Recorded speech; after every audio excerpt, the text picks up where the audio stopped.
예, 토종벌과 미생물 오부 뭐 알아보는 길에 우리 일상생활 속에서 미생물의 역할 그것도 한번 잠깐 좀 한번 알아보고 넘어가자고요. 평소에 다 알아두면은 아주 유익하거든요. 이 미생물이 이게 우리가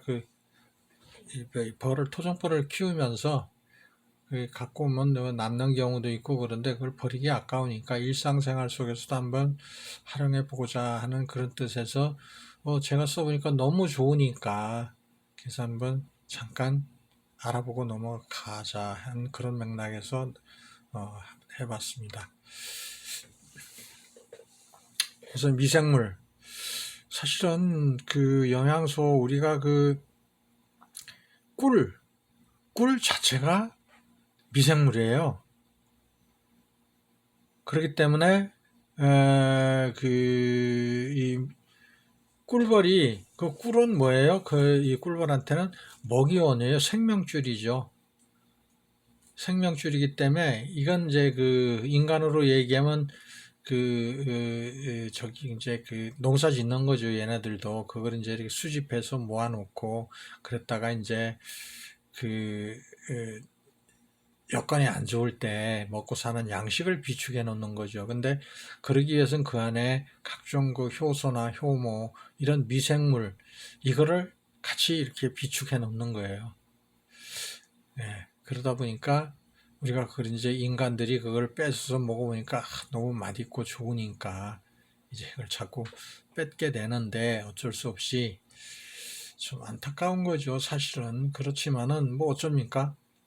우리도 대신에 그만큼 해주면 되니까 걔네들한테 벌들한테 예 이제 해주는 방법이 이제 필요한 거 우리가 필요로 하고 우리한테 좋은 거니까 뺏어 버렸는데 그냥 또 두기는 아까우니까 이제 우리가 영양가가 풍부하고 각종 효소나 효모 또는 미생물 이런 게 많이 함유되어 있는 먹이를 공급해 주면은 큰 문제가 없는 거니까 서로 공생할 수 있는 여지가 생기니까 이제 그거를 이제 해는 거죠 우리가 그죠? 그래서 미생물을 많이 좀 이렇게 쓰자 이거죠. 그래서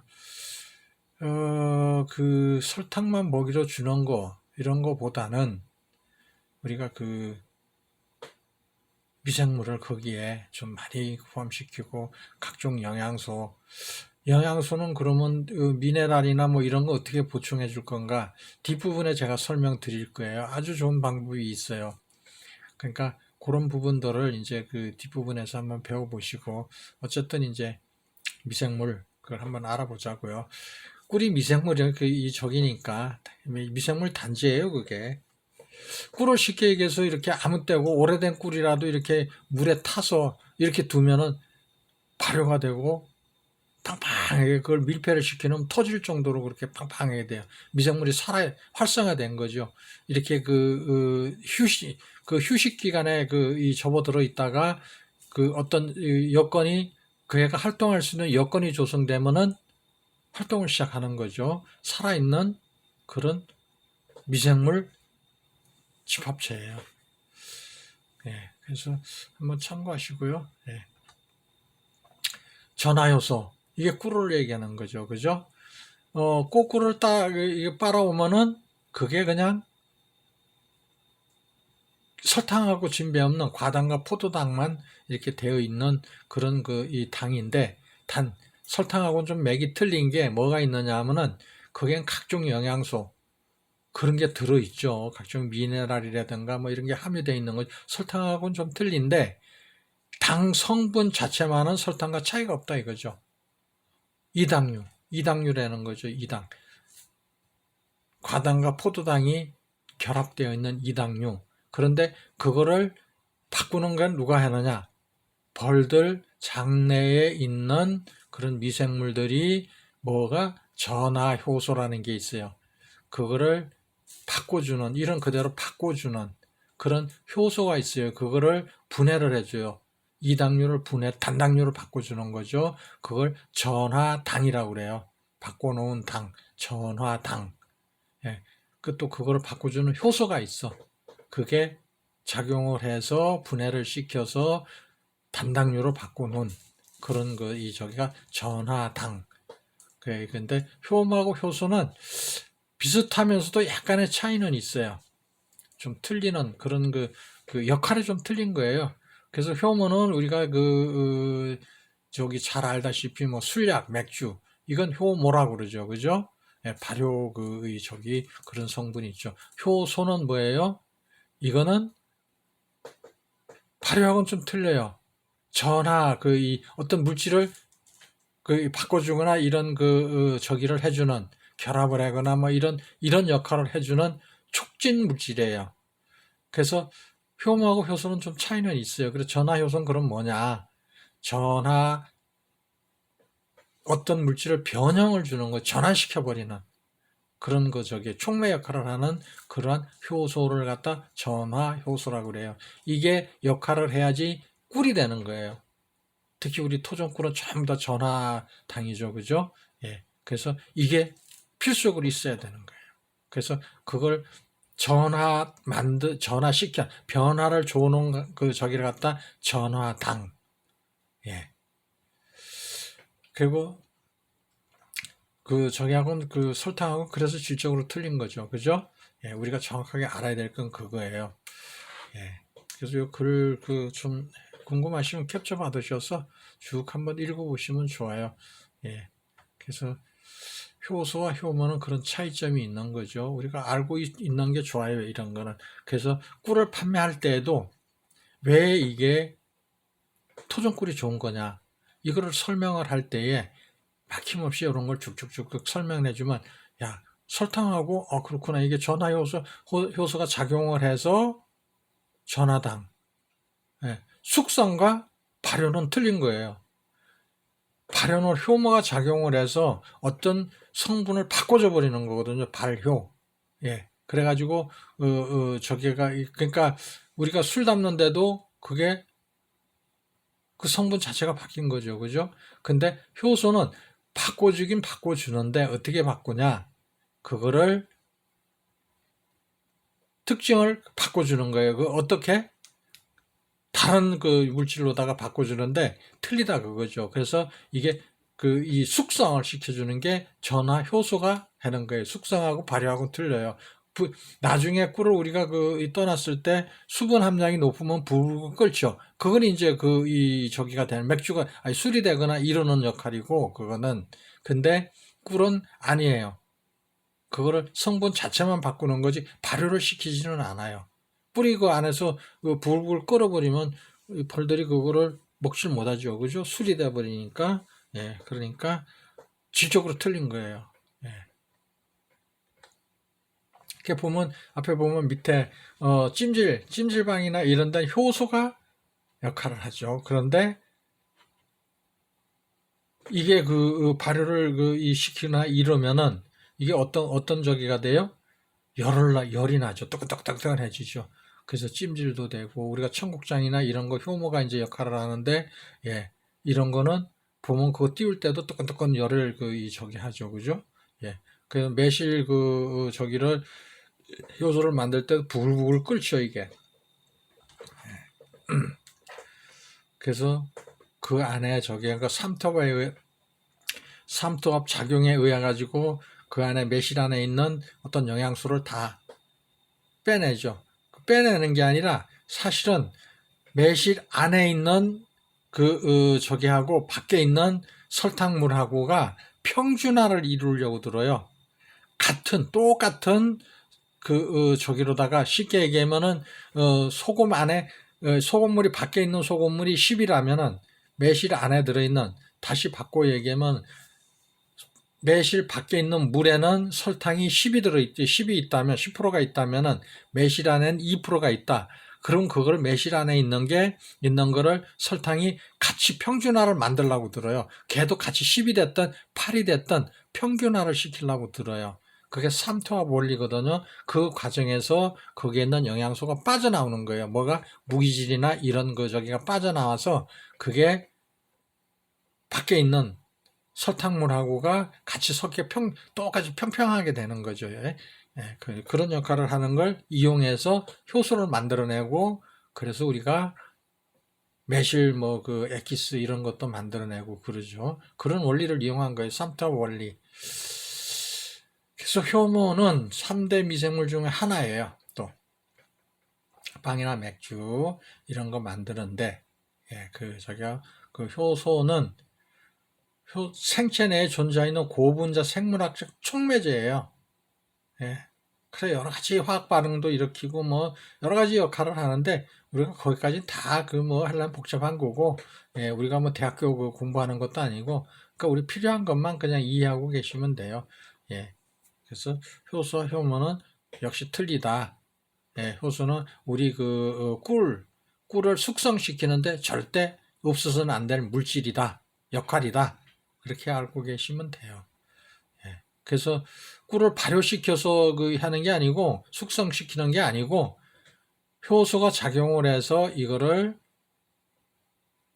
촉매제 역할을 해가지고 어떤 다른 물질 저기로다가 이제 이당류를 단당류로 바꾸거나 그래 어떤 역할을 해요. 어떤 그 특유의 맛과 향 이런 거를 생성할 수 있는 그런 그 촉매 역할을 해주는 거죠. 그게 효소예요. 그러니까 그 부분 이해하시고요.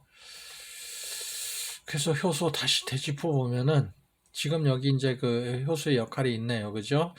밑에 보면은 이렇게 뭐 망 같은 게 있는데, 이게 쉽게 얘기하면은 우리 저기에 뭐죠? 그 영양소를 흡수할 수 있는 인체 내에 있는 각 저기 뭐야 혈관 옆에 벽에 붙어 있는 그러한 저기라면은 혈관이라면은 그 구멍마다 어떤 영양소를 그쪽으로 계속 넣어줘야 되는 거거든. 근데 이당류인은 여기를 통과를 못해. 크니까 구멍보다 그 자체가 크니까, 그러면 거기로 들어가지를 못해서 우리가 흡수를 못하는 거죠. 그럼 그게 어디로 가? 오염물질로 저기가 분류가 돼가지고 해가 저기로다 소변으로 나와버리죠. 그죠? 그러니까 그게 당뇨가 되는 거죠. 근데 그걸 분해해주는, 분해작용을, 이걸 막 잘라주는 역할을 해요. 그래서 이당류를 단당류로 바꿔주면은 우리가 필요로 한 영양소를 흡수할 수 있는 거죠. 그런 역할을 하는, 그거를 잘라주는 역할, 잘 우리가 흡수할 수 있게끔 조각조각 내주는 그런 역할을 하는 게 효소. 아미노산 뭐 이런 게 포도당, 과당 이렇게 합쳐져 있는 거면 그걸 다 짜게 버리는 거죠. 과당은 과당대로, 포도당은 포도당대로, 이런 거 다 나눠주는 거죠. 우리가 흡수할 수 있는 여건을 만들어주는 거죠. 그래가지고 이제 밑으로 빠져나가면 이제 인체로 들어가고, 체내로 체세포 쪽이나 이런 데로 사용이 되고, 거기에서 걸러져서 저기 되는 건 어디로 가? 소변으로 빠져나오는 거죠. 그래서 이런 게 이게 효소가 하는 역할이 이런 거예요. 엑기스, 이런 저기를 아까도 얘기했지만 이제 이런 거 뭐 양파 효소, 뭐 찜질방 효소 찜질방도 있고 여러 가지 있죠, 그죠? 이런 역할을 하는 게 효소. 예. 이런 데도 이 효모는 이제 이런 저기죠. 예. 좀 틀려요. 효모하고 효소의 역할은 우리가 요구르트라든가 이런 거, 예. 그 역할이 이 각자가 다 틀려요. 예, 김치 만드는데 미생물은 유산균이 필요하죠. 뭐 우리가 익히 잘 알고 있는 그런 내용들이죠. 그죠? 예. 뭐 전 세계적으로 우리나라 김치나 이런 거는 뭐 너무나 유명한 그런 거니까 유산균이 풍부하고, 어떠한 세계 어디에서도 음식에서도 따라올 수 없는 그러한 유산균 집합체이죠. 예. 그래서 이렇게 하는 거고, 고초균의 역할은 이런 거예요. 메주나 이런 거. 예. 아주 맛있죠. 예. 아주 뭐 메주, 간장, 된장 아주 구수하고, 외국인들도 처음에는 뭐 뭡니까 청국장이나 이런 거 아주 싫어하다가 지금들은 아주 좋아한다고 그러죠. 그죠? 예. 우리 선조들이 참 위대해요. 그거 보면은 이런 걸 어떻게 처음에 이 연구 개발했는지 신기해요. 예. 그리고 이제 이거는 이제 효모군이죠. 빵을 만들거나 이런 거 역할. 그래서 뭐 술도 만들고 뭐 이런 게 이제 효모가 하는 역할들이죠. 예. 그리고 음식물 쓰레기를 처리하는 이게 이게 그 EM이 주로 여기 이 부분에서는 이용이 돼요. EM이 되는데 봉장 주변이나 볼통 내부 미생물 소독, 이게 이제 아까도 얘기했지만 유산균 뭐 이런 거하고 이렇게 혼합해 가지고서 섞어서 이렇게 하는 건데, 우리 음식물 쓰레기를 이제 배출해 내면은 그냥 방치하면은 부패가 되는 거예요. 그래서 그냥 썩어버리는 거죠. 그러다가 이제 이게 종국은 또 어떻게 되느냐, 다시 다른 미생물이 작용을 해가지고 우리가 그럼으로 쓰기도 하죠. 예. 그런데 이걸 우리가 미생물 처리를 하면은 아주 좋은 미생물이나 이런 걸 넣어놓으면은 유익균으로 저기가 내가 퇴비로도 쓰고 뭐 여러 가지 발효 저기 해가지고 또 뭐 다른 용도로 이렇게 쓰기도 하고 여러 가지 역할을 하죠. 예, 그래서 보통 내 외부의 소독을 EM이나 이런 걸로 미생물로 소독을 하면 그래서 좋은 거예요. 예. 그 주변에 있는 쉽게 얘기하면 벌이 똥 싸놓은 거 뭐 이런 것도 사실은 실질적으로 우리가 그 미세에서 못 봐서 그런 거지, 사실은 그건 안 좋은 거거든요. 그죠? 근데 소독을 해줌으로 인해서 이런 것들이 유익균이 작용을 해서 좋은 물질로 변하게 되는 거죠. 그래서 질병 예방도 되고, 예. 그래서 이건 이제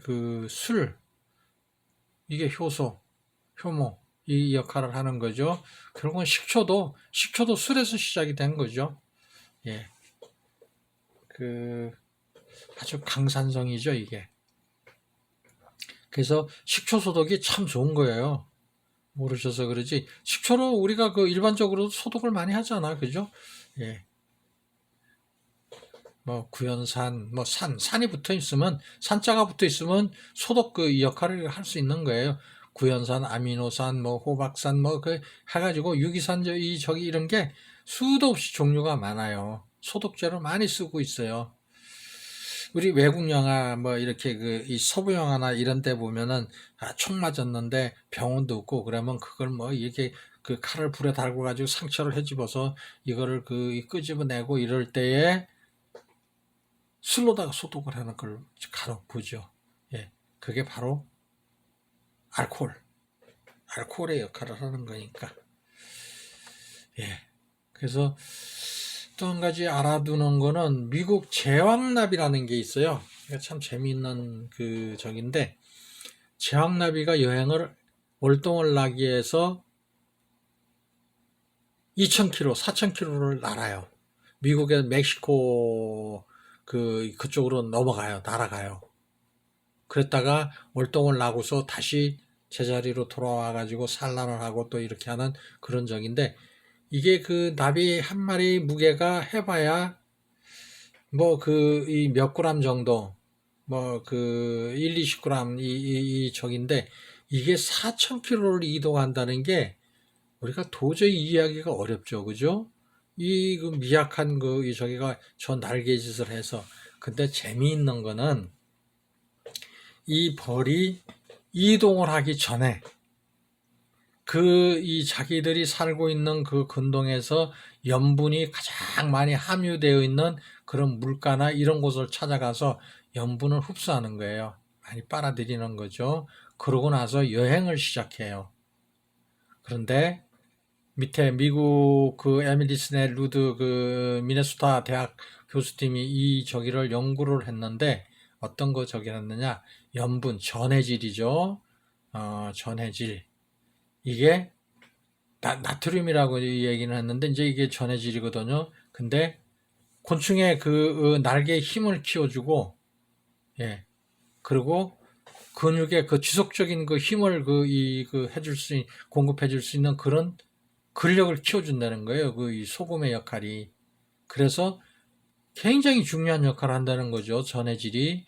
소금은 전해질이거든요. 그러니까 이거를 연구를 했는데, 어떻게 연구를 했느냐? 요새는 겨울이 되면 제설 저기를 하기 위해서 이 쉽게 얘기해서 저기에다가 소금을 뿌리죠. 예. 소금을 뿌리는데 그 주변에 이 도로변 주변에 있는 식물에는 그래서 소금이 많이 함유되어 있는 이 식물이 있다 이거죠. 거기에서 이제 그 하는 거를 연구를 집중, 뭐 또 따로 그 할 방법이 없으니까 이제 여기서 연구를 했는데, 역시 이 나비가, 소금의 역할이 아주 중요하더라. 이게 이 나비만 그 연구를 했지만 이게 벌이나 이런 거에도 절대 없어서는 안 되는 물질이에요. 사람한테도 없어서는 안 되는 물질이고, 사람한테 혈액 속엔 0.9%의 소금기가 있어야 되거든요. 안 그러면 사람 쓰러지는 거예요. 힘도 못 쓰고 죽어요. 예. 열사병에 걸린다든가 이런 그 여러 가지 그 증세가 나타나요. 그래서 왜 제가 이걸 여기서도 언급하느냐 하면은, 우리가 미생물을 공급할 때 전해질인 소금도 같이 좀 넣어줘라, 그 말씀을 드리고 싶어서 이거를 넣어놓은 거예요. 저는 소금을 일부러 먹이기도 합니다. 예. 그래서 이건 좀 알아두면 좋아요. 우리 미국 제왕나비가 4,000km를 이동한다. 그 연약한 이 저기가. 예? 그런데 4,000km를 이동을 해서 월동을 하고 다시 제자리 돌아간다. 이게 굉장한 거거든요. 예. 예, 그래서 간단하게 좀 알아봤는데, 우리가 미생물의 역할이 얼마만큼, 뭐, 제가 알고 있는 저기로는 수십 번을 얘기해도 모자람이 없는 그러한 내용들이에요. 그래서 절대 이 벌한테 부족하고, 지금 먹이원이 많이 오염이 되어 있는데, 그거를 채워줄 수 있는 건 미생물이다. 그래서 토종벌이 좀 보다 질병에 강하고 여러 가지 활성도가 높아지는 그러한 조치를 취해서 좋은 꿀 많이 뜨시고 그랬으면 해서 제가 이 부분을 자꾸 언급을 하고 있습니다. 예, 다음 저기로 넘어갈까요?